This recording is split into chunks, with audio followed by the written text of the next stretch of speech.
அனைவருக்கும் வணக்கம். இன்னைக்கு நம்ம அட்வான்ஸ்டு கார்ப்பரேட் அக்கவுண்டிங் அப்படின்ற சப்ஜெக்ட் கீழே இருக்கக்கூடிய ஒரு கொஸ்டினுக்கான ஆன்சர் வந்து நம்ம பார்ப்போம். Chapter 10 amalgamation, absorption and external reconstruction.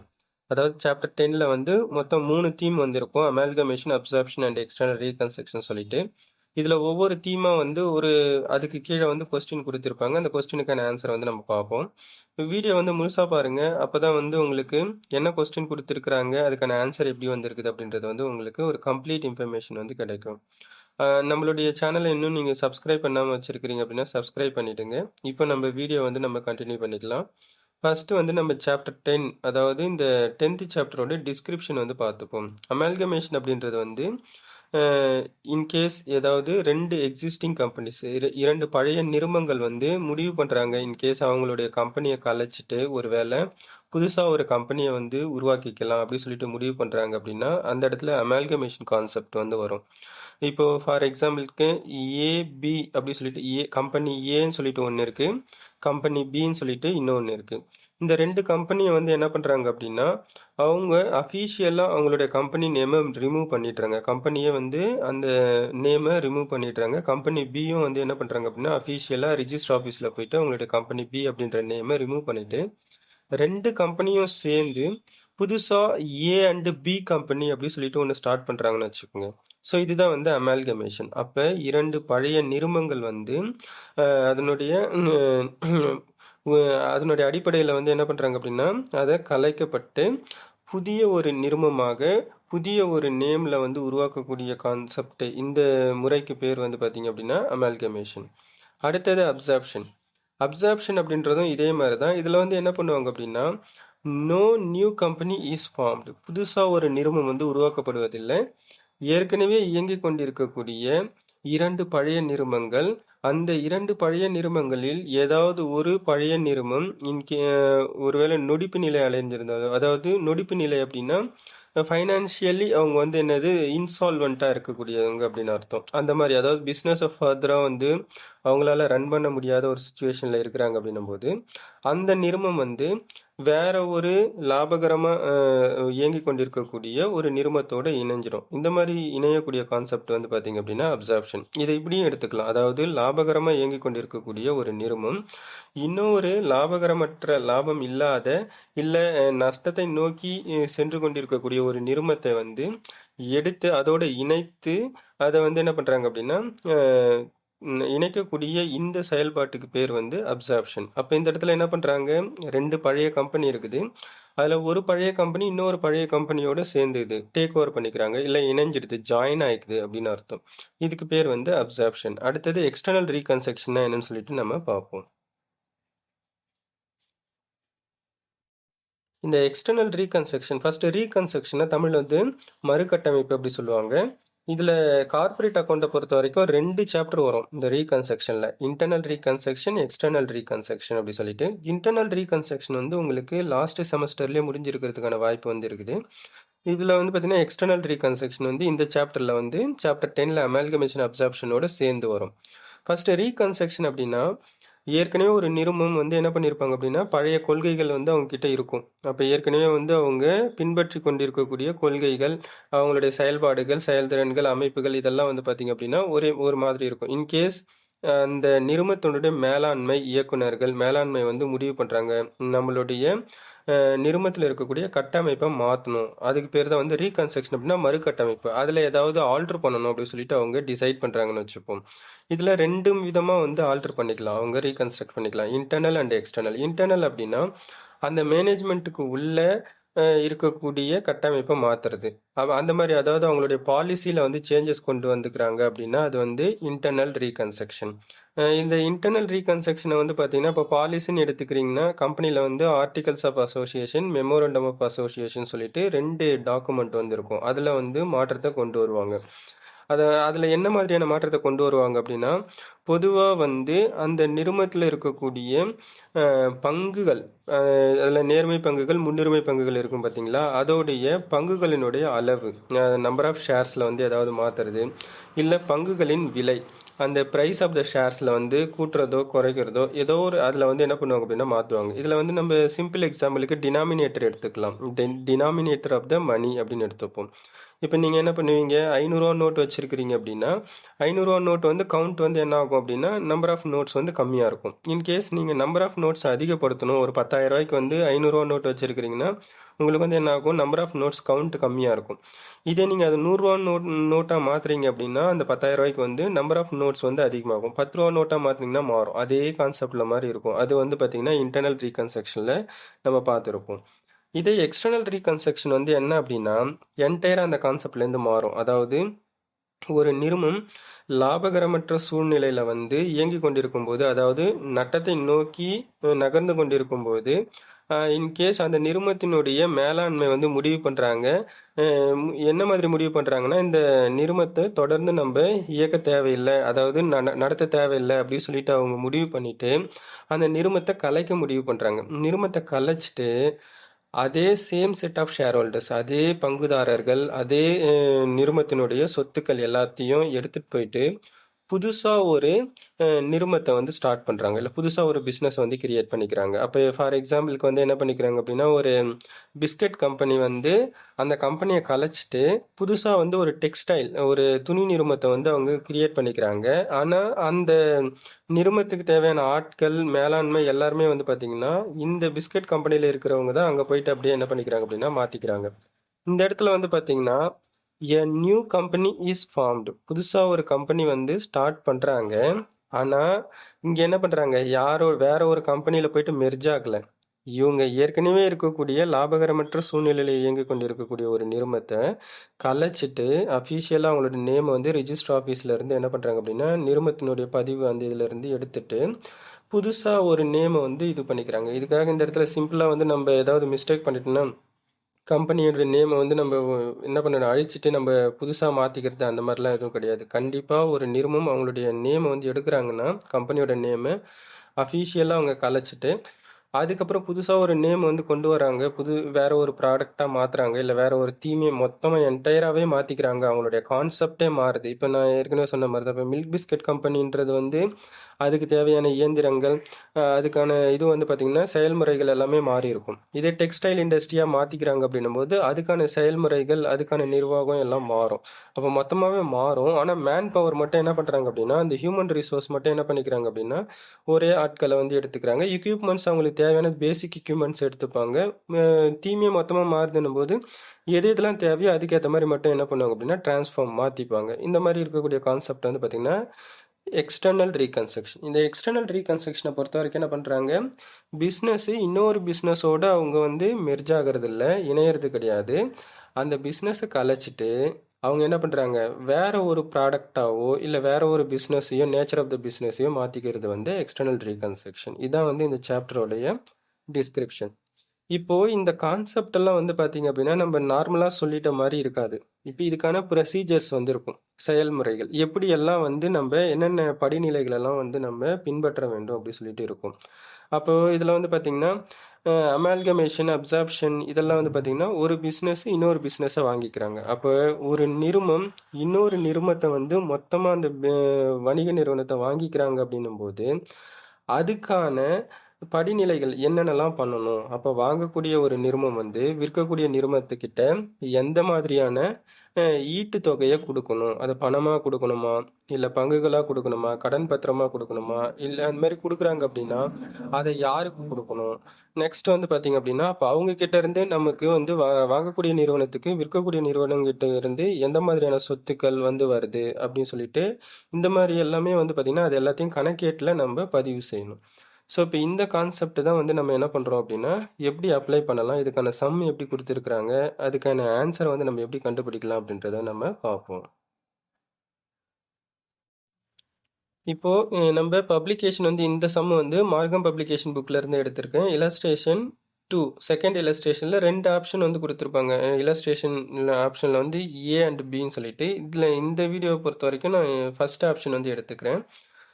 இதில் வந்து பார்த்தீங்கன்னா பேஜ் நம்பர் உங்களுடைய புக்கில் வந்து பேஜ் நம்பர் 10.29 இருக்கும். ஒரு சில புக் வந்து அப்டேஷன் ஆயிருக்குன்னா அதோட பேஜ் நம்பர் முன்ன பின்ன மாறி இருக்கும். இல்லஸ்ட்ரேஷன் 10 வந்து நம்ம பார்க்கலாம்.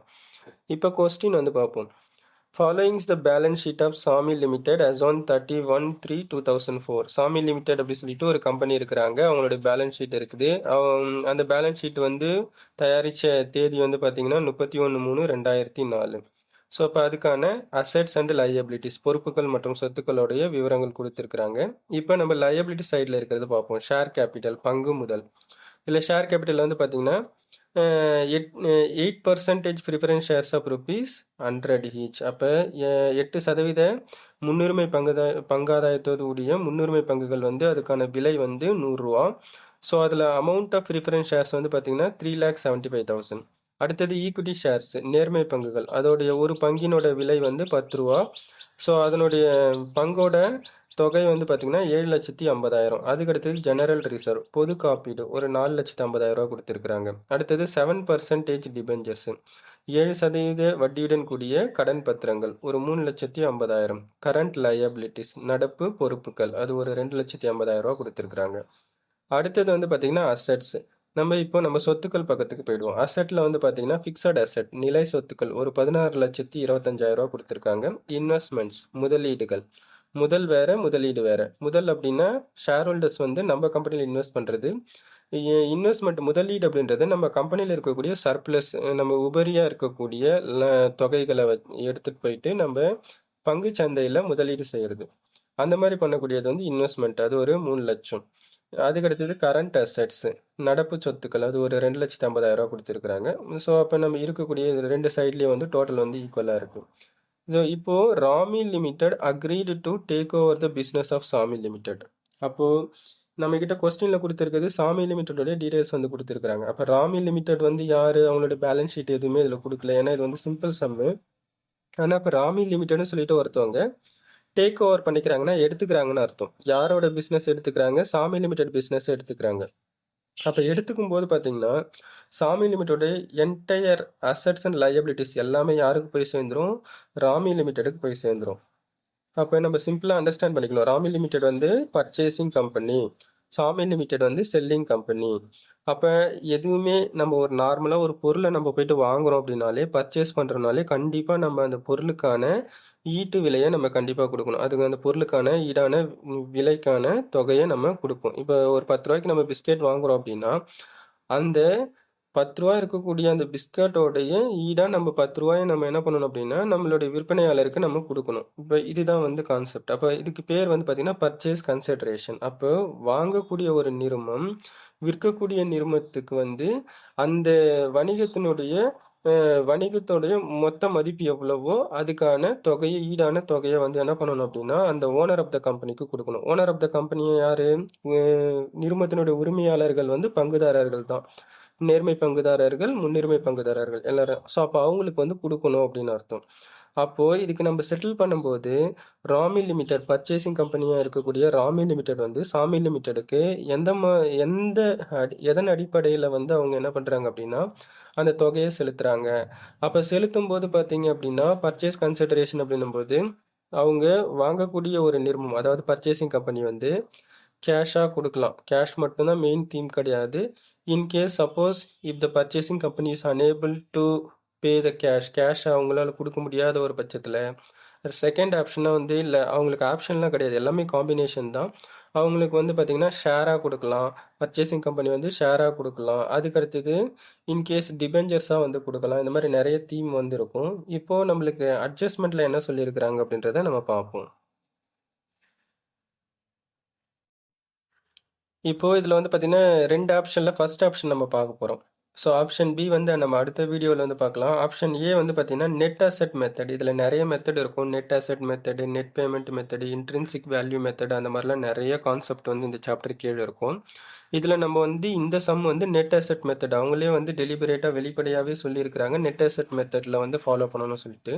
அப்போ நெட் அசெட் மெத்தடுக்குன்னு சொல்லிட்டு ஒரு சில தனியான ஸ்டெப்ஸ் வந்து படிநிலைகள் வந்து இருக்கும், அவங்களே கொடுத்து வச்சுருப்பாங்க. ஸோ அந்த கைட்லைன்ஸை பேஸ் பண்ணி நம்ம என்ன பண்ணுறோம் அப்படின்னா வழிகாட்டில் பின்பற்றி நம்ம இந்த சம்முக்கான விடையை நம்ம கண்டுபிடிக்கலாம். இப்போ ஃபர்ஸ்ட் வந்து பார்த்தீங்கன்னா இதில் 2 ஆப்ஷன் வந்து கொடுத்துருக்குறாங்க.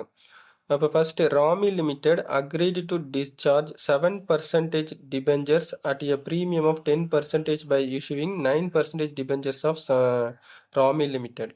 ஃபர்ஸ்ட் நம்ம ராமி லிமிடெட்னா யாரு? Purchasing company. அப்போ இவங்க வந்து என்ன பண்றாங்க அப்படின்னா சாமி லிமிடெடோடைய டிபெஞ்சர்ஸ் டாக்குமெண்ட்டை அவங்க வாங்கிக்கிறாங்க அப்படின்னு அர்த்தம். அப்போ எடுத்துக்கும் போது இந்த இடத்துல அக்ரி டு டிஸ்சார்ஜ் அப்படின்னா ஃபர்ஸ்ட் நம்மளோட கொஸ்டின்ல என்ன சொல்லியிருக்காங்க? செல்லிங் கம்பெனியோட டிபெஞ்சர்ஸ் வந்து பார்த்தீங்கன்னா கடன் பத்திரம் 7% வட்டியோட 3,50,000 இருக்குது. அது டிஸ்சார்ஜ்னா என்ன பண்ணிக்கிறாங்கன்னா இந்த பர்ச்சேசிங் கம்பெனி வந்து இந்த டிபெஞ்சர் ஹோல்டருக்கு செட்டில் பண்ண போகிறாங்கன்னு அர்த்தம். இந்த இடத்துல வந்து என்ன பண்ண போகிறாங்க? செட்டில் பண்ண போகிறாங்க. அப்போ ராமி லிமிடெட் பர்ச்சேசிங் கம்பெனி வந்து இந்த டிபெஞ்சர் ஹோல்டர்ஸ் வந்து யார்? Outsiders of the company. அந்த செல்லிங் கம்பெனியோட சாமி லிமிடெட் கம்பெனியோட அவுட் சைடர்ஸ். ஏன்னா அவங்க வெளியிலேருந்து தான் அவங்க வந்து அந்த கடன் வாங்கியிருக்கிறாங்க. அப்போ இந்த டிபெஞ்சர்ஸ் டாக்குமெண்ட்டுக்கு வந்து டிபெஞ்சர் ஹோல்டர்ஸ் யார் வந்து வச்சிருக்கிறாங்களோ அந்த டிபெஞ்சர் ஹோல்டர்ஸ் கடன் பத்திரதாரர்களுக்கு வந்து செட்டில் பண்ணுறாங்க. கடன் பத்திரதாரர்களுக்கு வந்து செட்டில் பண்ணும்போது எப்படி கொடுக்குறாங்கன்னா அதுக்கு காசாக கொடுக்கல. பர்ச்சேசிங் கம்பெனி வந்து ராமி லிமிடெட் வந்து கேஷாக கொடுக்கல. அவங்களுக்கு டிஸ்சார்ஜ் பண்ணும்போது அதாவது செட்டில் பண்ணுறாங்கன்னு அர்த்தம். டிஸ்சார்ஜ்னா செட்டில் பண்ணுறாங்கன்னு அர்த்தம். கேஷாக கொடுக்காம இவங்க கிட்ட ராமி லிமிடெட் கம்பெனி கிட்ட இருந்து டிபெஞ்சர்ஸ் வந்து இருக்கும். அந்த அந்த கடன் பத்திரத்தை கொடுத்து செட்டில் பண்ணிக்கிறாங்கன்னு அர்த்தம். அப்போ இந்த ராமி லிமிடெட் பர்ச்சேசிங் கம்பெனி கிட்ட வந்து 9% டிபெஞ்சர்ஸ் அப்படின்னு சொல்லிட்டு அவங்க கிட்ட வந்து இருக்குது. 9% இன்ட்ரெஸ்ட் ரேட்டில் இருக்கக்கூடிய டிபெஞ்சர்ஸ் டாக்குமெண்ட்டை யாருக்கு கொடுக்குறாங்க? செல்லிங் கம்பெனியாக இருக்கக்கூடிய சாமிலிட்டம் கம்பெனியோட டிபெஞ்சர் ஹோல்டர்ஸ் கொடுக்குறாங்க. அப்போ அவங்களுக்கு கொடுத்து செட்டில் பண்ணுறாங்க. அப்படி கொடுக்கும்போது என்ன பண்ணுறாங்கன்னா நார்மலாக 3,50,000 டேரெக்டாக கொடுத்து செட்டில் பண்ணணும். ஏன்னா அவங்களுக்கு வந்து லாபம் வரணும்ல. அதனால இவங்க என்ன பண்ணுறாங்க அப்படின்னா எக்ஸ்ட்ரா ஒரு அமௌண்ட் வந்து கொடுக்குறாங்க. அப்போ 10% ப்ரீமியம். அப்போ 3,50,000 10% எக்ஸ்ட்ரா சேர்த்து 110% கொடுக்குறாங்க. அப்போ ஒரு 35,000 அதிகமாகி எக்ஸ்ட்ரா 3,50,000 ஒரு 35,000 அதிகமாகி 3,85,000 சேர்த்து கொடுக்குறாங்கன்னு அர்த்தம். அப்போ யாருக்கு கொடுக்குறாங்க? டு ஹூம் அப்படின்னும் போது இந்த சாமி லிமிடெட் கம்பெனியோட டிபெஞ்சர் ஹோல்டர்ஸுக்கு செட்டில் பண்ணுறாங்க. அப்போ செட்டில் பண்ணும்போது கேஷாக கொடுக்கல. பர்ச்சேசிங் கம்பெனியோட டிபெஞ்சர்ஸ் டாக்குமெண்ட்டை எடுத்துகிட்டு போயிட்டு அவங்களுக்கு செல்லிங் கம்பெனியோட டிபெஞ்சர் ஹோல்டர்ஸுக்கு கொடுக்குறாங்க அப்படின்னு அர்த்தம்.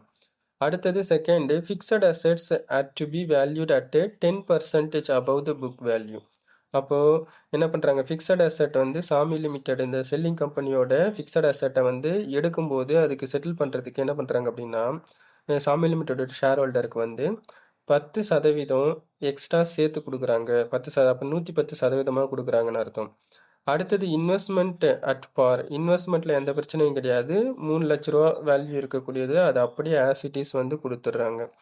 அடுத்தது கரண்ட் அசெட்ஸ். கரண்ட் அசெட்ஸில் வந்து 10% கம்மியாக குறைச்சி கொடுக்குறாங்கன்னு அர்த்தம். ஸோ இதெல்லாம் வந்து அதுக்கு அடுத்தது and current liabilities at A book value. Current liabilities வந்து 2,50,000. அந்த அந்த கரண்ட் லையபிலிட்டிஸோட செட்டில்மெண்ட்டுக்கு வந்து ஒரிஜினல் அமௌண்ட்டை வந்து எடுத்துக்கிறாங்க.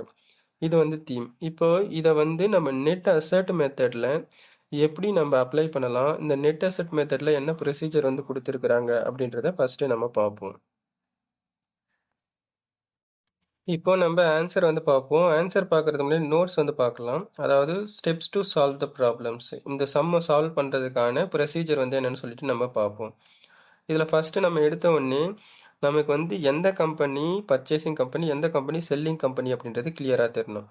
இப்போ ஃபஸ்ட்டு எடுத்தோடனே பர்ச்சேசிங் கம்பெனி அப்படின்றது வந்து எந்த கம்பெனி வாங்குறாங்களோ அந்த கம்பெனி தான் பர்ச்சேசிங் கம்பெனி. அப்போது ராமி லிமிடெட் அப்படின்றது வந்து பர்ச்சேசிங் கம்பெனி. இந்த purchasing company is also known as transferee company. Transferee company அப்படின்னா அதாவது இந்த கம்பெனி வந்து இன்னொரு கம்பெனியை எடுத்துக்கிறாங்க, டேக் ஓவர் பண்ணிக்கிறாங்கன்னு அர்த்தம். மாற்றி எடுத்துக்கக்கூடியது அப்படின்னு அர்த்தம். அடுத்தது selling company. Selling company is also known as transferor company. இப்போ ட்ரான்ஸ்ஃபரர் கம்பெனி அப்படின்னாலும் செல்லிங் கம்பெனி அப்படின்னாலும் ஒன்று தான். ட்ரான்ஸ்ஃபரர்னால் இவங்க மாற்றக்கூடிய கம்பெனின்னு அர்த்தம். அதாவது அவங்க மாற்றி இன்னொருத்தவங்களுக்கு கொடுத்துட்றாங்க அப்படின்னு அர்த்தம். மாற்றி விடக்கூடிய கம்பெனி. இது வந்து எடுத்துக்கக்கூடிய கம்பெனின்னு அர்த்தம். First purchasing company. Transferor company அப்படின்னும்போது கொடுக்கக்கூடிய கம்பெனி அப்படின்னு அர்த்தம். அவங்களோட பிஸ்னஸை கொடுத்துட்றாங்க.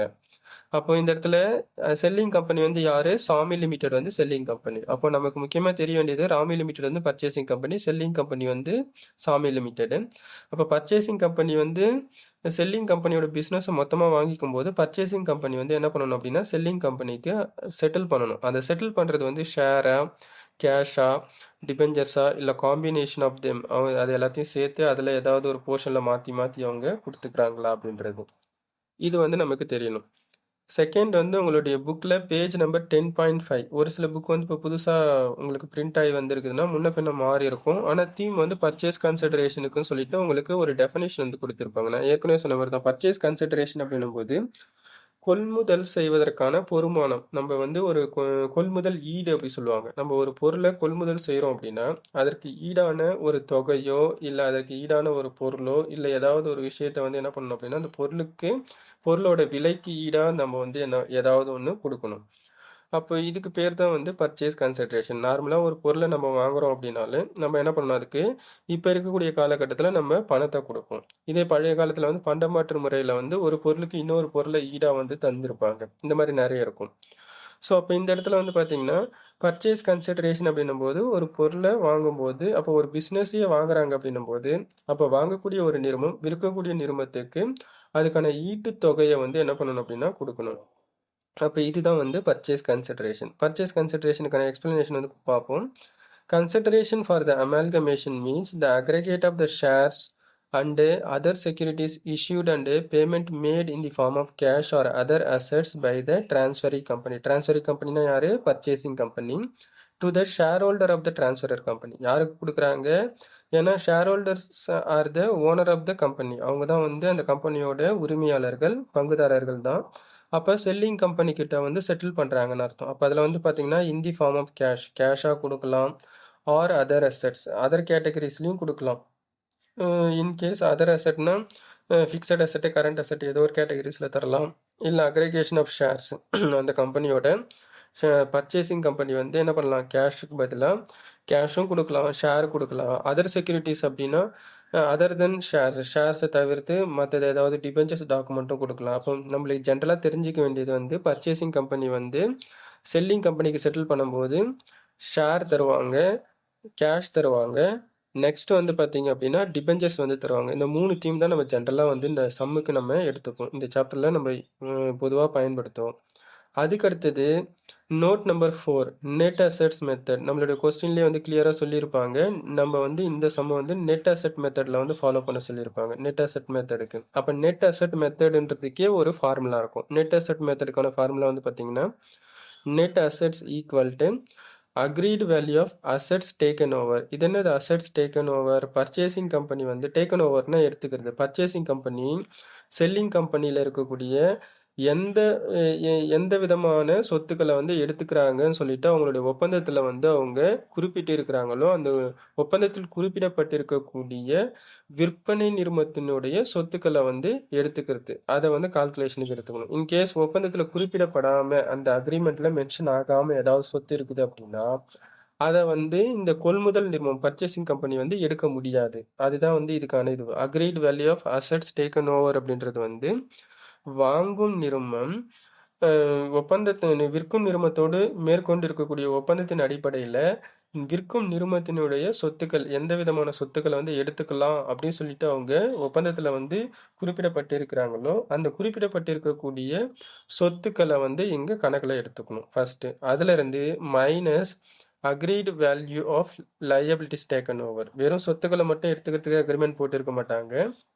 அதேபோல் விற்கும் நிறுவனம் செல்லிங் கம்பெனியோட பொறுப்புகள் அந்த லயபிலிட்டிஸ் அதை வந்து அக்ரிமெண்ட்ல வந்து ஒப்பந்தத்துல எந்தெந்த விதமான பொறுப்புகளை எடுத்துக்கலாம் அப்படின்னு சொல்லிட்டு பர்ச்சேசிங் கம்பெனி வந்து முடிவு பண்ணியிருக்கிறாங்களோ அதை நம்ம கழிச்சுக்கணும் அப்படின்னு அர்த்தம். அப்போ agreed value of assets taken over minus agreed value of liabilities taken over. அது அக்ரீட் வேல்யூ அப்படின்ட்டு அப்போ அக்ரிமெண்ட்ல கொடுக்கலன்னா அதை விட்டுடணும் அப்படின்னு அர்த்தம். அதுதான் இதுக்கான மீனிங். இப்போ இதுக்கு கீழே வந்து பார்த்தீங்க அப்படின்னா, இப்போ இந்த ஃபார்முலா நம்ம பார்த்தாச்சு. திரும்ப அதுக்கப்புறமேட்டு இந்த ஃபார்முலாவ நம்ம எப்படி பண்ணலாம்? எப்படி அப்ளை பண்ணலாம்? நம்மளுடைய சம்முல நம்ம அதை எப்படி செயல்படுத்தலாம்? அதுக்கான வழிகாட்டல்கள் வந்து என்ன அப்படின்றத பார்ப்போம். First, when a company takes over another company or the business of another company, it implies that both assets and liabilities are taken over. ஒரு கம்பெனி வந்து டேக்ஸ் ஓவர்னா எடுத்துக்கிறாங்கன்னு அர்த்தம். அந்த கம்பெனி வந்து என்ன பண்ணிக்கிறாங்க, ஒரு கம்பெனி வந்து இன்னொரு கம்பெனியோட மொத்த வணிகத்தையும் அவங்க எடுத்துக்கிறாங்க அப்படின்னும்போது, அப்போ இந்த இடத்துல வந்து அப்ப எடுத்துக்கும்போது வெறும் அந்த விற்கக்கூடிய நிறுமத்தினுடைய சொத்துக்கள மட்டும் எடுத்துக்க மாட்டாங்க. அந்த விற்கக்கூடிய நிறுமத்தினுடைய பொறுப்புகளையும் சேர்த்து தான் எடுத்துப்பாங்க. அப்போ கொள்முதல் செய்யக்கூடிய இல்ல வாங்கக்கூடிய ஒரு நிறுமம் விற்கும் நிறுவனத்தினுடைய இல்லை இன்னொரு நிறுவனத்தை வந்து அவங்க கையகப்படுத்திக்கும் போது அந்த விற்கும் நிறுவனத்தினுடைய சொத்துக்களையும் பொறுப்புகளையும் சேர்த்து தான் வந்து கணக்கில் எடுத்துப்பாங்க. அதை தான் வந்து இங்கே சொல்ல வராங்க. அடுத்தது செகண்ட் ஸ்டெப் வந்து சொல்லியிருக்கிறாங்க த டேர்ம் அசெட்ஸ். இந்த இடத்துல அக்ரீட் வேல்யூ ஆஃப் அசெட்னு நம்ம கொடுத்துருக்குறோங்களா, அதாவது ஒப்பந்தத்தில் வந்து குறிப்பிடப்பட்டிருக்கக்கூடிய சொத்துக்கள் அப்படி சொல்லிட்டு நம்ம கொடுக்குறாங்க. அப்போ கொள்முதல் நிறுவனம் வந்து விற்கக்கூடிய நிறுவனம் இல்லை விற்கும் நிறுவனத்துக்கிட்ட இருந்து சொத்துக்களை எடுக்கும்போது அதை வந்து அக்ரிமெண்ட் போட்டு தான் எடுத்துப்பாங்க, ஒப்பந்தத்தின் பேரில் தான் எடுப்பாங்க.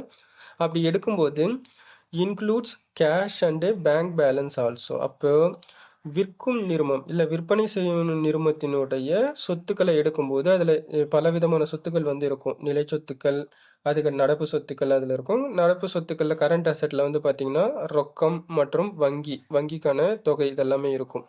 அதையும் சேர்த்து தான் எடுத்துக்கணும். ஏன்னா அது வெறும் கேஷ் தானே, அதை எடுக்கக்கூடாது அப்படின்றதுலாம் கிடையாது. அது வெறும் அமௌண்ட்டு தானே, அதை எடுக்கக்கூடாது அப்படிலாம் கிடையாது. அதையும் சேர்த்து தான் கணக்கில் வந்து எடுத்துப்பாங்க. However, இருந்தபோதிலும் loss shown on the asset side of balance sheet are not to be taken as asset. In case asset sideல லாஸ்னா நம்ம என்ன பார்த்துருப்போம், கிராஸ் லாஸ் இருக்கும், நெட் லாஸ் இருக்கும். அது என்ன அசெட் சைடில் வந்து லாஸ் இருக்கும். ஒரு சில நீங்கள் வந்து இதுக்கு முன்னாடி ஏதாவது நீங்கள் படிச்சிருக்கும் போது பார்த்தீங்க அப்படின்னா அசெட் சைடில் வந்து உங்களுக்கு வந்து ஃபிக்ஸியஸ் அசெட்ஸ் அப்படி சொல்லிட்டு ஒன்று கொடுத்துருப்பாங்க. இல்லை சம்டைம்ஸ் வந்து ப்ராஃபிட் அண்ட் லாஸ் அக்கௌண்ட்டே வந்து பார்த்தீங்கன்னா அசெட் சைடில் profit and loss account rare கேஸில் மென்ஷன் பண்ணியிருப்பாங்க. அப்போ அசெட் சைடில் என்ன லாஸ் வரும் அப்படின்னு பார்த்தீங்கன்னா இன்கேஸ் உங்களுக்கு வந்து ஒரு சில எக்ஸ்பெண்டிச்சர்ஸை வந்து அசெட் சைடில் காமிப்பாங்க. அதுக்கு பேர் வந்து ஃபிக்சியஸ் அசெட் அப்படி சொல்லுவாங்க. ஃபிக்சியஸ் அசெட்ஸ் அப்படின்னா உண்மை இல்லாத சொத்துக்கள், கற்பனையான சொத்துக்கள் அப்படின்னு அர்த்தம். அதில் வந்து பார்த்தீங்கன்னா ப்ரிலிமினரி எக்ஸ்பெண்டிச்சர்ஸ் அப்படின்னு ஒன்று கொடுப்பாங்க. ப்ரிலிமினரி எக்ஸ்பெண்டிச்சர்ஸ்னால் தொடக்க செலவுகள். ஒரு நிறுவனம் வந்து அது தொடங்கப்பட்ட நாளில் ஏற்பட்டிருக்கக்கூடிய செலவுகள். அதுக்கடுத்தது discount on issue of shares, discount on issue of debentures. அதாவது பங்குகளை வந்து தள்ளுபடி விலையில் வந்து வெளியிட்டிருக்கும்போது பங்குகளை அதே மாதிரி கடன் பத்திரங்களை வந்து தள்ளுபடி விலையில் வெளியிட்டிருக்கும்போது அதனால் ஏற்பட்டிருக்கக்கூடிய செலவுகள் அது எல்லாமே வந்து இந்த ஃபிக்ஸியஸ் அசெட்ஸ் அப்படின்னு சொல்லிட்டு நம்மளுடைய சொத்துக்கள் பக்கத்தில் அசெட் சைடில் மென்ஷன் ஆகிருக்கும். இதெல்லாம் வந்து பார்த்தீங்கன்னா அப்படின்னா லாஸ் ஆன் அசெட்ஸ் அப்படின்னு அர்த்தம், சொத்துக்களினுடைய நஷ்டங்கள். இதை நம்ம கணக்கில் எடுத்துக்க கூடாது. அப்போ இந்த பாயிண்ட்ல வந்து அசெட் நம்ம எடுத்துக்கும் போது கேஷ் பேங்க் பேலன்ஸும் சேர்த்து எடுத்துக்கணும். அசெட்டில் வந்து ஏதாவது லாஸ் கொடுத்துருக்குறாங்க அப்படின்னா அந்த ஃபிக்ஸியஸ் அசெட்ஸ் கற்பனையான சொத்துக்கள் இல்லை நஷ்டங்களாக வந்து இல்லை செலவினங்களாக காமிச்சிருக்கக்கூடிய சொத்துக்கள் பக்கத்தில் காமிச்சிருக்கக்கூடிய விவரங்களை நம்ம கணக்கில் எடுத்துக்கக்கூடாது அப்படின்னு அர்த்தம். அடுத்த தேர்ட் பாயிண்ட் வந்து any specific assets not taken over should be ignored while computing the purchase price. Purchase ப்ரைஸ்னாலும் பர்ச்சேஸ் கன்சிடரேஷனாலும் ஒன்று தான். அதாவது கொள்முதல் ஈடு இல்லை கொள்முதல் விலை, நம்ம வந்து விற்கும் நிறுவனத்துக்கு எவ்வளோ நம்ம விலையை கொடுக்க போகிறோம் அப்படின்றதுல இன்கேஸ் வாங்கும் நிறுவனத்துக்கும் விற்கும் நிறுவனத்திற்கும் ஏற்பட்டிருக்கக்கூடிய ஒப்பந்தத்தில் வந்து பார்த்தீங்கன்னா விற்பனை நிறுவனத்துக்குள்ளே இருக்கக்கூடிய ஏதாவது ஒரு சொத்து வந்து அந்த ஒப்பந்தத்தில் குறிப்பிடப்படாமல் இருந்திருந்தால், அதான் அப்போ அந்த மாதிரி குறிப்பிடப்படாமல் மென்ஷன் ஆகாமல் இருந்திருந்தா அந்த அதை வந்து என்ன பண்ணக்கூடாது அப்படின்னா இந்த பர்ச்சேஸ் ப்ரைஸ் இல்லை பர்ச்சேஸ் கன்சிடரேஷன் கால்குலேஷனுக்கு எடுத்துக்கக்கூடாது. இந்த கொள்முதல் ஈட்டு கணக்கீட்டுக்கு அதை வந்து கணக்கில் எடுத்துக்கக்கூடாது அப்படின்னு அர்த்தம். இதுதான் வந்து 3வது பாயிண்டோட எக்ஸ்பிளனேஷன். அடுத்தது ஃபோர்த் லயபிலிட்டிஸ். அப்போ லயபிலிட்டிஸ் அப்படின்ற கேட்டகரிஸில் நம்ம எடுக்கும்போது includes all amounts due to the third parties. இதில் வந்து தேர்ட் பார்ட்டினா அப்போ நம்மளுக்கு வந்து ஃபர்ஸ்ட் பார்ட்டி யார், செகண்ட் பார்ட்டி யார் அப்படின்றது நம்மளுக்கு தெரியணும். தேர்ட் பார்ட்டி யாருன்னு தெரியணும். ஃபர்ஸ்ட் பார்ட்டி வந்து பார்த்திங்கன்னா the company being the first party. விற்கும் நிறுவனம் இருக்கும் பார்த்தீங்களா, அந்த செல்லிங் கம்பெனி அப்படின்றது ஃபர்ஸ்ட் பார்ட்டி. ஏன்னா கம்பெனியோட நேம் இப்போ ஃபார் எக்ஸாம்பிள் ஏ கம்பெனி வந்து பி கம்பெனியோட பிஸ்னஸை வாங்கிக்கிறாங்க அப்படின்னா கம்பெனி பி அப்படின்றது வந்து first party. And the shareholder being the second party.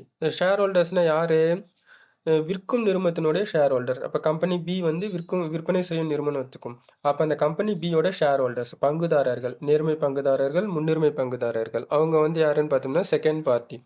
அப்போ மீதம் இருக்கக்கூடிய நபர்கள் வெளியாட்கள் எல்லாருமே அந்த கம்பெனிக்கு வந்து கடன் கொடுத்துருப்பாங்க பார்த்தீங்களா, கடன் பத்திரதாரர்கள் வந்து ஏதாவது டிபெஞ்சர் ஹோல்டர்ஸ் அவங்க. அதுக்கு அடுத்தது வந்து கிரெடிட்டார்ஸ் கடன் ஈந்தோர்கள் வந்து யாரெல்லாம் வந்து அந்த கம்பெனிக்கு ரா மெட்டீரியல்ஸ் அடக்க விலை உடைய பொருட்களை வந்து என்ன பண்ணுறாங்க அப்படின்னா அதாவது உற்பத்தி செய்வதற்கு முன் தேவைப்படக்கூடிய பொருட்களை வந்து இந்த கம்பெனிக்கு வந்து என்ன பண்ணியிருக்காங்க அப்படின்னா கடனுக்கு விற்பனை செய்திருக்கக்கூடியவங்க. இது சிம்பிளா எடுத்துக்கணும் அப்படின்னா கிரெடிட் பர்ச்சேஸ் பண்ணியிருக்கிறாங்க. கடனுக்கு இந்த நிறுவனம் வந்து விற்கும் நிறுவனம் கடனுக்கு கொள்முதல் செய்யப்பட்ட பொருட்களுக்கு குடுக்க வேண்டிய அந்த நபர்கள். அவங்க தான் வந்து கடன் ஈந்தவர்கள். அந்த கடன் குடுத்திருக்கக்கூடிய நபர்களுக்கு வந்து இவங்க எல்லாருமே வந்து தேர்ட் பார்ட்டி. யாரு? யார் யாரெல்லாம் வெளியாட்களோ, கம்பெனிய சாராம வெளியில இருந்து இருக்கக்கூடிய நபர்கள், முதலீட்டு ஷேர் ஹோல்டர்ஸு, கம்பெனி இவங்க தவிர்த்து இருக்கிறவங்க எல்லாருமே வந்து பார்த்தீங்கன்னா, தேர்ட் பார்ட்டீஸ்ன்னு அர்த்தம். அத தான் நம்ம எடுத்துக்கணும். அததான் சொல்லியிருக்கிறாங்க. Liabilities includes all amounts due to the third parties. Third parties அப்படின்னும்போது, கம்பெனி எடுக்கக்கூடாது, கம்பெனியோட ஷேர் ஹோல்டர்ஸ் எடுக்கக்கூடாது. அத தவிர்த்து ரிமைனிங் இருக்கிறவங்க எல்லாரையுமே நம்ம கணக்குல எடுத்துக்கணும் அப்படின்னு அர்த்தம். உங்களுக்கு இன்னும் புரியணும் அப்படின்ற மாரி பார்த்தோம்னா, இப்ப ஷேர் ஹோல்டர்ஸ் ஆஃப் த கம்பெனிக்கு வந்து பார்த்தீங்கன்னா, இப்ப அந்த கம்பெனியோட பங்குதாரர்கள், முன்னுரிமை பங்குதாரர்கள், நேர்மை பங்குதாரர்கள். அவங்களுக்கு சேர வேண்டிய தொகை எல்லாத்தையும் நம்ம கணக்கில எடுக்கக்கூடாது. அப்படின்னு பார்த்தீங்கன்னா, கம்பெனியோட ஷேர் கேபிட்டல்ஸ கணக்கில எடுக்கக்கூடாது. அதுக்கு அடுத்தது வந்து ரிசர்வ் அண்ட் சர்ப்ளஸ். கம்பெனியில இருக்கக்கூடிய ப்ராஃபிட்டு, ரிசர்வ்ஸ் இதெல்லாம் எடுக்காம, மீதமுள்ள எல்லாத்தையும் கணக்கில எடுத்துக்கலாம் அப்படின்னு அர்த்தம். அடுத்தது வந்து பார்த்தீங்கன்னா, இப்ப லயபிலிட்டீஸ்ன்றது காமன் தீமா நம்ம எடுத்துக்கிட்டோம்.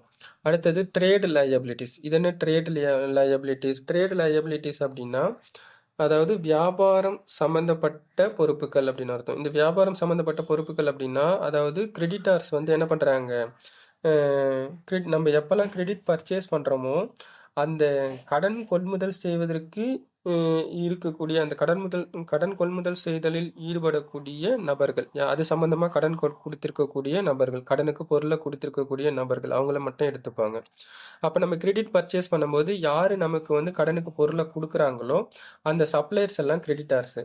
அப்ப அவங்க நமக்கு எதிரா வந்து ஒரு பில்ல வந்து கிரியேட் பண்ணுவாங்க. அந்த பில்லுக்கு பேர் வந்து பில்ஸ் பேயபிள். இதே மாரி நம்மளுக்கு வைஸ் வெர்சா என்ன ஆகும் அப்டின்னா, அசெட் சைட்ல நம்ம பார்க்கும்போது, டெட்டார்ஸு, பில்ஸ் ரிசீவபிள் வந்து இருக்கும். அது யாரு? நாம வந்து நம்மளுடைய வாடிக்கையாளருக்கு கடனுக்கு பொருட்கள விற்பனை செய்யும்போது, நம்மளுடைய வாடிக்கையாளருக்கு எதிரா வந்து ஒரு பில்ல வந்து கிரியேட் பண்ணுவோம். அந்த மாதிரி உருவாக்கக்கூடிய பில் வந்து பில்ஸ் ரிசீவபிள். அதே கான்செப்ட் தான் இந்த இடத்துல. இது கிரெடிட் பர்ச்சேஸ் பண்ணும்போது, கடன் கொள்முதல் செய்யும்போது, அது சம்மந்தமா இருக்கக்கூடிய நபர்கள் யார் யாரெல்லாம் அந்த கடனுக்கு நம்மளுக்கு பொருட்கள குடுத்திருக்கிறாங்களோ, அத மட்டும் நம்ம ட்ரேட் லயபிலிட்டீஸ் அப்படின்ற கேட்டகரீஸ்ல எடுத்துக்கணும். அப்ப இந்த ட்ரேட் லயபிலிட்டீஸ்ன்ற தீம்ல யார் வராங்க? கிரெடிட்டார்ஸும், பில்ஸ் பேயபிள் மட்டும் தான் வராங்க. அடுத்தது அதர் லயபிலிட்டீஸ். அதர் லயபிலிட்டீஸ்னா, அதர் தென் கிரெடிட்டார்ஸ், பில்ஸ் பேயபிள். இந்த கிரெடிட்டார்ஸும், பில்ஸ் பேயபிளையும் தவிர்த்து, நம்மளுக்கு என்ன பண்றாங்க அப்படின்னா, மிச்சம் மீதி இருக்கக்கூடிய லயபிலிட்டீஸ் எல்லாமே அதர் லயபிலிட்டீஸ். அதுல பார்த்தீங்கன்னா, பேங்க் ஓவர் டிராஃப்ட். பேங்க் ஓவர் டிராஃப்ட்னா என்ன பண்ணியிருப்பாங்க, நார்மலா ஒரு கம்பெனில டெபாசிட் பண்ணி அதாவது கம்பெனி வந்து அவங்க கிட்ட இருக்கக்கூடிய காச வந்து பேங்க்ல டெபாசிட் பண்ணி வச்சிருப்பாங்க. அத விட அதிக தொகைய நம்ம வந்து எடுத்துக்கிறது. இப்ப ரூ. 50,000 இருக்குன்னா, நம்ம ரூ. 60,000 எடுத்துறது. அடுத்தது டாக்ஸ் பேயபிள். ஸோ நம்ம வரி செலுத்த வேண்டியது இருக்கோ இந்த வருடத்திற்கானது, அதெல்லாமே அதர் லயபிலிட்டீஸ்ல வந்துரும். அவுட்ஸ்டாண்டிங் எக்ஸ்பெண்டிச்சர் கொடுக்கப்பட வேண்டிய செலவுகள். இதெல்லாம் வந்து பார்த்தீங்கன்னா, are not part of trade liabilities. அதாவது இப்ப நம்மளுடைய கொஸ்டின்ல வந்து என்ன பண்ணியிருக்கிறாங்கன்னா, கிரெடிட்டார்ஸ், பில்ஸ் பேயபிள் குடுத்திருக்கிறாங்கன்னா, அத கணக்குல எடுத்துக்கணும். எதுக்கு எடுத்துக்கணும்? பர்ச்சேஸ் கன்சிடரேஷன் கால்குலேஷனுக்கு எடுத்துக்கணும். இதே bank overdraft, tax payable, outstanding expenditures இதெல்லாம் கொஸ்டின்ல குடுத்திருக்கிறாங்கன்னா, அதெல்லாம் கணக்குல எடுத்துக்க கூடாது அப்படின்னு சொல்றாங்க. அதுதான் இதுக்கான பாயிண்ட். அடுத்தது வந்து பார்த்தீங்கன்னா, அடுத்த பாயிண்ட் 6த் பாயிண்ட் வந்து பாருங்க. Accumulated profit do not form part of the liabilities. They belong to the share holders. நம்மளுடைய கொஸ்டின்ல லயபிலிட்டி சைட்ல வந்து என்ன பண்ணியிருப்பாங்க, நெட் ப்ராஃபிட் இருக்கும், ரிசர்வ் இருக்கும், இதெல்லாம் இருக்கு பார்த்தீங்களா? அந்த நெட் ப்ராஃபிட் வந்து குடுத்திருப்பாங்க பாருங்க. அந்த நெட் ப்ராஃபிட்ட கால்குலேஷனுக்கு எடுக்கக்கூடாது. ஏன்னா, நெட் ப்ராஃபிட் வந்து யாருக்கு சேர வேண்டியது? Owner of the company, shareholders. Equity shareholders, preference shareholders அவங்களுக்கு சேர வேண்டியது. ஏன்னா, அவங்களுக்கு சேர வேண்டியது தான் லாபம். அத வந்து நம்ம என்ன பண்ணக்கூடாது அப்படின்னா, லயபிலிட்டீஸா ட்ரீட் பண்ணக்கூடாது. அது வந்து ஓனருக்கு சேர வேண்டிய தொகை. அதனால அத என்ன பண்ணக்கூடாது? இந்த ப்ராஃபிட்ட எடுக்கக்கூடாது. நெக்ஸ்ட் ரிசர்வும் எடுக்கக்கூடாது. ரிசர்வ்லயே வந்து பார்த்தீங்கன்னா, 2 கேட்டகரி ஆஃப் ரிசர்வ் இருக்கும். அதுல எந்தெந்த டைப் ஆஃப் ரிசர்வ எடுத்துக்கலாம், எது எது எடுக்கக்கூடாதுன்றது அடுத்த பாயிண்ட்ல வந்து பார்ப்போம். ஸோ, இப்ப நம்ம வந்து 6த் பார்த்தாச்சு. 7த் பாயிண்ட்ல பார்ப்போம். If any fund or portion of the fund denotes liabilities to the third party. நம்மளுடைய ஃபண்ட் அப்படின்னாலே ரிசர்வ்னு அர்த்தம். தேர்ட் பார்ட்டிய சார்ந்தது, 3ஆம் நபர சார்ந்தது. 3ஆம் நபர்னா யாரு? கம்பெனி, ஷேர் ஹோல்டர்ஸ் இவங்கள தவிர்த்து மீதமுள்ள நபர்கள் அவங்களுக்காக சேர வேண்டிய ஏதாவது ஃபண்டு நம்ம ரிசர்வ் வச்சிருக்கிறோம் அப்படின்னா அந்த ரிசர்வை மட்டும் தான் கணக்கில் எடுத்துக்கணும். அதை சார்ந்து நார்மலாக இருக்கக்கூடிய ரிசர்வ், ஜெனரல் ரிசர்வு இல்லை எனி அதர் ரிசர்வ் இருக்குன்னா அதை எடுக்கக்கூடாது. அப்போ தேர்ட் பார்ட்டிக்கு சேர வேண்டிய ரிசர்வ்னு பார்த்தீங்கன்னா எக்ஸாம்பிளுக்கு வந்து ஸ்டாஃப் ப்ராவிடென்ட் ஃபண்டு. ஸோ ஒரு கம்பெனியில் வேலை செய்து கொண்டிருக்கக்கூடிய இல்லை பணிபுரிந்து கொண்டிருக்கக்கூடிய பணியாளர்கள், அது வெவ்வேறு படிநிலைகளில் வந்து அவங்க பணிபுரிஞ்சுட்டு இருப்பாங்க. அவங்களுக்கு சேர வேண்டிய ப்ராவிடென்ட் ஃபண்ட், வருங்கால வைப்பு நிதின்னு சொல்லிட்டு ஏதாவது ஃபண்டு வச்சுருக்கிறாங்க அப்படின்னா அந்த பிஎஃப் அமௌண்ட்டை வந்து நம்ம இங்கே கால்குலேஷனுக்கு எடுத்துக்கணும் அப்படின்னு அர்த்தம் இந்த இடத்துல. அதுக்கடுத்து ஒர்க்மென்ஸ் சேவிங்ஸ் பேங்க் அக்கௌண்ட். இது வந்து ஒரு ஸ்கீம் தான். அதாவது அங்கே நிறுவனத்தில் வேலை செய்து இருக்கக்கூடிய பணியாளர்களுக்கு வந்து ஒரு சேவிங்ஸ் அக்கௌண்ட் ஸ்கீம் மாதிரி வச்சுருப்பாங்க. அந்த சேமிப்பு திட்டத்தின் மூலமாக வந்து அமௌண்ட்டை வந்து அவங்களுக்குன்னு சொல்லிட்டு ஒதுக்கீடு பண்ணி வச்சுருக்கிறாங்க அப்படின்னா அந்த நிதியை வந்து நம்ம கணக்கில் எடுத்துக்கணும். ஒர்க்மென்ஸ் ப்ராஃபிட் ஷேரிங் ஃபண்டு, இதுவும் அதே தான். ஏதாவது லாபத்துலேருந்து கம்பெனியில் வரக்கூடிய லாபத்துலேருந்து ஒரு குறிப்பிட்ட அமௌண்ட் வந்து எங்களுடைய பணியாளருக்கு கொடுக்குறோம் அப்படின்னு சொல்லிட்டு ஒரு ஃபண்டு ஏதாவது வச்சுருக்கிறாங்கன்னா இதெல்லாம் நம்ம பர்ச்சேஸ் ப்ரைஸ் இல்லை பர்ச்சேஸ் கன்சிடரேஷன் கால்குலேஷனுக்கு நம்ம எடுத்துக்கணும் அப்படி சொல்கிறாங்க. அப்போ அதை தவிர்த்து மீதமுள்ள இருக்கக்கூடிய எந்த ரிசர்வாக இருந்தாலும், அது ஜெனரல் ரிசர்வாக இருக்கலாம், ஸ்டாட்யூட்டரி ரிசர்வாக இருக்கலாம், இல்லை capital redemption reserve, what ever it is, எதாக இருந்தாலும் சரி தான். இதை தவிர்த்து ரிமைனிங் இருக்கக்கூடியது தேர்ட் பார்ட்டிஸுக்கு சேராத ஃபர்ஸ்ட் பார்ட்டி செகண்ட் பார்ட்டிக்கு சேர வேண்டிய ஃபண்ட் எதாக இருந்தாலும் அதை கால்குலேஷனுக்கு எடுத்துக்கக்கூடாது. ஸோ அடுத்தது என்ன சொல்லியிருக்கிறாங்க அப்படின்றத நம்ம பார்ப்போம். அடுத்தது லாஸ்ட் பாயிண்ட் வந்து liabilities not taken over should B excluded from the computation. இது என்ன நாட் டேக்கன் ஓவர் அப்படின்னா, கொள்முதல் செய்யும் நிறுவனம், அதாவது பர்ச்சேசிங் கம்பெனி விற்பனை செய்யும் நிறுவனத்தினுடைய ஒரு ஒப்பந்தத்தை மேற்கொண்டிருப்பாங்க, அக்ரிமெண்ட் வந்து போட்டிருப்பாங்க. இன்கேஸ் அந்த அக்ரிமெண்ட்டில் ஒப்பந்தத்தில் வந்து விற்கும் இல்லை விற்கும் நிறுவனத்தினுடைய பொறுப்புகள் ஏதாவது வந்து கணக்கில் எடுத்துக்கல, குறிப்பிடப்படவில்லை, அதில் வந்து அந்த அக்ரிமெண்ட்டில் ஒப்பந்தத்தில் வந்து குறிப்பிடப்படாமல் இருந்திருந்தால் அதை வந்து நம்ம என்ன பண்ணக்கூடாது, பர்ச்சேஸ் ப்ரைஸ் கால்குலேஷனுக்கு இல்லை பர்ச்சேஸ் கன்சிடரேஷன் கால்குலேஷனுக்கு அதை எடுத்துக்கக்கூடாது அப்படின்னு அர்த்தம். ஸோ இப்போ இந்த பாயிண்ட்ஸ் எல்லாம் நம்மளுக்கு கிளியராக அண்டர்ஸ்டாண்ட் ஆனால் தான் நம்ம எப்படி வந்து இந்த சம்மை வந்து அப்ரோச் பண்ணலாம். நெக்ஸ்ட் இதே மாதிரி கொஞ்சம் டஃப்பாக ஒரு சம்மு கேட்குறாங்கன்னா அதை எப்படி நம்ம சால்வ் பண்ணுறதுக்கு இந்த கைட்லைன்ஸ் வந்து அப்ளை ஆகும் சொல்லிட்டு, கைட்லைன்ஸை பொறுத்த வரைக்கும் ஒரு சம்முக்கு தேவையானதை மட்டும்தான் கொடுக்க மாட்டாங்க, நமக்கு நிறைய கொடுத்துருப்பாங்க. அதில் நம்மளுக்கு எவ்வளோ போர்ஷன் தேவையோ அது இந்த சம்முக்கு நம்ம எடுத்துப்போம்.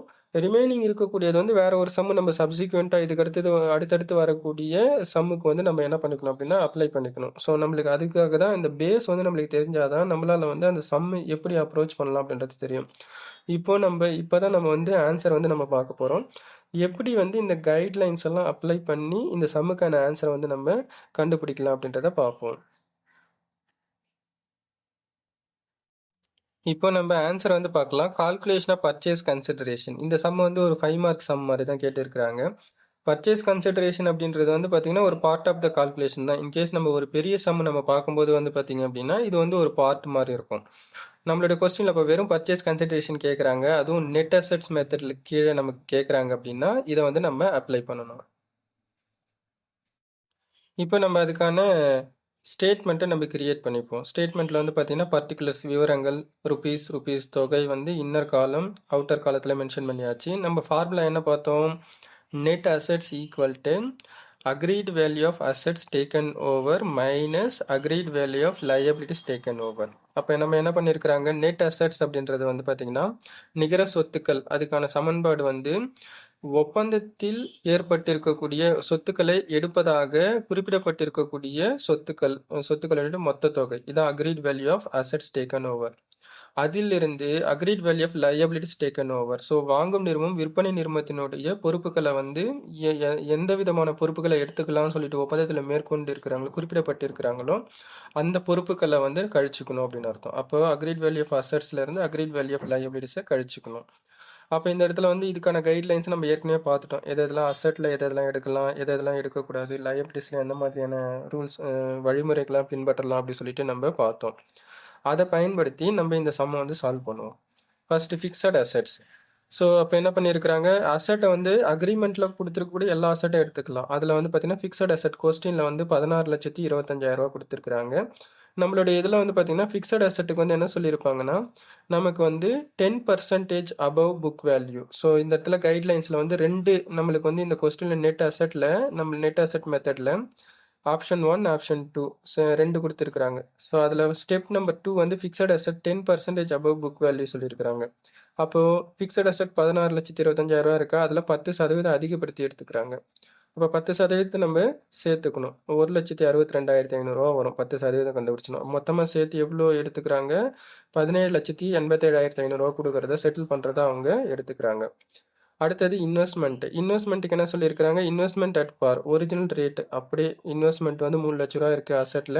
அத நம்ம என்ன பண்ணிக்கிறாங்க? செல்லிங் கம்பெனியோட அசெட்ல இருக்கிறத எடுத்து ரூ. 3,00,000 கால்குலேஷனுக்கு டைரக்ட்டா எடுத்துக்கிறோம். Current asset. கரண்ட் அசெட்க்கு என்ன சொல்லியிருக்கிறாங்க? Current assets at 10% discount. 10% டிஸ்கவுண்ட்னால குறையுதுன்னு தான் அர்த்தம். தள்ளுபடி. அப்ப கழிச்சுக்கணும். அப்ப கரண்ட் அசெட் நம்ம எடுத்துக்கிறோம். அதுல 10% 2,50,000 10% நம்ம கழிச்சிட்டோம் அப்படின்னா, நமக்கு வந்து 2,25,000 வரும். அத மட்டும் நம்ம கணக்குல எடுத்துக்கணும். வேற ஏதாவது இதர சொத்துக்கள் வேற ஏதாவது இருக்கான்னு பார்ப்போம். இதுல கரண்ட் அசெட் எடுத்தாச்சு. இன்வெஸ்ட்மெண்ட், ஃபிக்ஸட் அசெட் சைடுல இருக்கிறது எல்லாமே நம்ம எடுத்தாச்சு. மத்ததெல்லாம் எதுவும் கிடையாது. அப்ப டோட்டல் அசெட்ஸ் வந்து அக்ரீட் வேல்யூ ஆஃப் அசெட் வந்து 23,12,500. அக்ரீட் வேல்யூ ஆஃப் லயபிலிட்டிஸ்ல வந்து பார்த்தீங்க அப்படின்னா, நமக்கு இந்த இடத்துல வந்து பாருங்க லயபிலிட்டிஸ் நம்மகிட்ட ப்ரிஃபரன்ஸ் ஷேர் இருக்கு, ஈக்விட்டி ஷேர் இருக்கு, ஜெனரல் ரிசர்வ் இருக்கு. ஏன் இதெல்லாம் எடுக்கல? அதுக்கு தான் நம்ம அந்த கைட்லைன்ஸ் பார்த்தது. இந்த ப்ரிஃபரன்ஸ் ஷேர்ஸ், ஈக்விட்டி ஷேர்ஸ் இதெல்லாம் வந்து என்னது? Second party. நமக்கு வந்து எது எதெல்லாம் தேர்ட் பார்ட்டி கேட்டகரிஸ்க்கோ அதான் எடுக்கணும். தேர்ட் பார்ட்டிக்கு அப்படின்னும்போது, அப்ப எதெல்லாம் எடுக்கக்கூடாதுன்னு நமக்கு தெரிஞ்சாதான் எதை எடுக்கணும்னு தெரியணும். அப்ப எதெல்லாம் எடுக்கக்கூடாது? ஃபர்ஸ்ட் பார்ட்டி, செகண்ட் பார்ட்டிக்கு சேர வேண்டியது share capital, preference share capital, equity share capital எடுக்கக்கூடாது. ரிசர்வ்ஸ் எடுக்கக்கூடாது. எந்த விதமான ரிசர்வும் எடுக்கக்கூடாது. அதில வந்து ஃபண்டுன்னு சொல்லியிருக்கிறாங்க பார்த்தீங்களா, இந்த ஒர்க்மென் காம்பன்சேஷன் ஃபண்டு, ப்ராவிடென்ட் ஃபண்டு இந்த மாரி ஏதாவது தேர்ட் பார்ட்டிக்கு சேர வேண்டிய ஃபண்ட் இருந்தா தான் எடுக்கணும். அது இந்த கொஸ்டின்ல குடுக்கல. அதுக்கு அடுத்தது இந்த நெட் ப்ராஃபிட், நெட் லாஸ் ஏதாவது குடுத்துருக்காங்கன்னா, அந்த ப்ராஃபிட்லாம் எதுவுமே எடுக்கக்கூடாது. அப்ப அத தவிர்த்து பாருங்க, ப்ரிஃபரன்ஸ் ஷேர்ஸும் எடுக்கக்கூடாது, ஈக்விட்டி ஷேர் எடுக்கக்கூடாது, ஜெனரல் ரிசர்வ் எடுக்கக்கூடாது, ப்ராஃபிட் எடுக்கக்கூடாது. அப்ப ரிமைனிங் இருக்கக்கூடிய லயபிலிட்டிஸ் எல்லாத்தையும் நம்ம கணக்குல எடுத்துக்கணும். அப்ப ரிமைனிங் இருக்கக்கூடிய லயபிலிட்டிஸ்ல வந்து பார்த்தீங்க அப்படின்னா, இந்த டிபெஞ்சர்ஸ் இதெல்லாம் வந்து பார்த்தீங்கன்னா, நம்ம லயபிலிட்டிஸ் எடுத்துக்கணுங்க. ட்ரேட் லயபிலிட்டிஸ்ல வந்து எத எடுக்க சொல்லியிருக்கிறாங்கன்னு பார்த்தீங்கன்னா, நம்ம கிட்ட வந்து கிரெடிட்டார்ஸும் கைட்லைன்ஸ்ல குடுத்தத நம்ம ரிமைண்ட் பண்ணிப்போம். நம்ம ஞாபகத்துக்கு வர வச்சுப்போம்.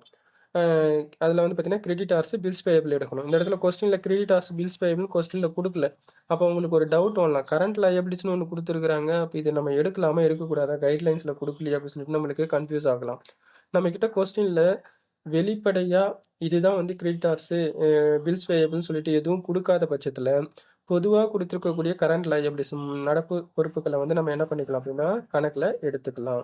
இன்கேஸ் தனியா குடுத்திருக்காங்கன்னா, அத மட்டும் எடுத்துக்கணும். அத தவிர்த்து மீதமுள்ள இருக்கிறத எடுக்கக்கூடாது. அப்ப இந்த சம்ல கரண்ட் லயபிலிட்டிஸ நம்ம எடுத்துக்கலாம் அப்படின்னு சொல்லிட்டு நம்ப அஸ்யூம் பண்ணிப்போம்.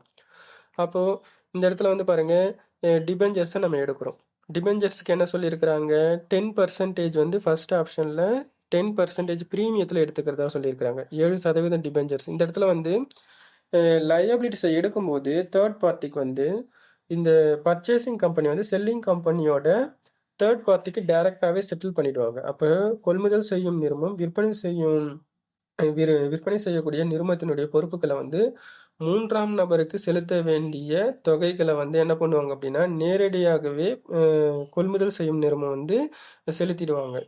இதுதான் வந்து இந்த இடத்துல கான்செப்ட். அப்படி குடுக்கும்போது, எந்த ஃபார்ம்ல அவங்க குடுக்குறாங்களோ, அதே ஃபார்ம்ல தந்துருவாங்க. அப்ப பர்ச்சேசிங் கம்பெனி வந்து என்ன பண்றாங்க, செல்லிங் கம்பெனியோட டிபெஞ்சர் ஹோல்டர்ஸ்க்கு வந்து பர்ச்சேசிங் கம்பெனி அவங்க கிட்ட இருக்கக்கூடிய கடன் பத்திரங்கள வந்து விற்பனை செய்யும் நிறுவனத்தினுடைய கடன் பத்திரதாரர்களுக்கு வந்து ஈடாக வந்து குடுக்குறாங்கன்னு அர்த்தம். ஈட்டுத் தொகையா குடுக்குறாங்க. இந்த இடத்துல கேஷா குடுக்கல.